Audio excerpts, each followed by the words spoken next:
Hi viewers, welcome to my kitchen. Banu கைமணம். இட்லி தோசைக்கு ரொம்ப டேஸ்டியாக எம்மியாக ஒரு கார சட்னி எப்படி பண்ணுறதுன்னு பார்க்கலாம் வாங்க. கடாயில் 2 டேபிள் ஸ்பூன் எண்ணெய் விட்டுருக்கேன்.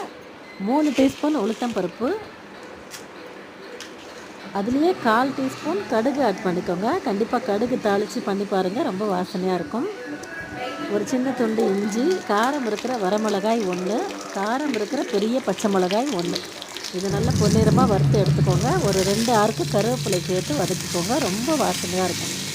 கண்டிப்பாக இதே மாதிரி நீங்களும் செஞ்சு பாருங்கள். 2 பெரிய வெங்காயம், 2 பெரிய தக்காளி, இதை நல்லா வதக்கி ஆற விட்டுருங்க.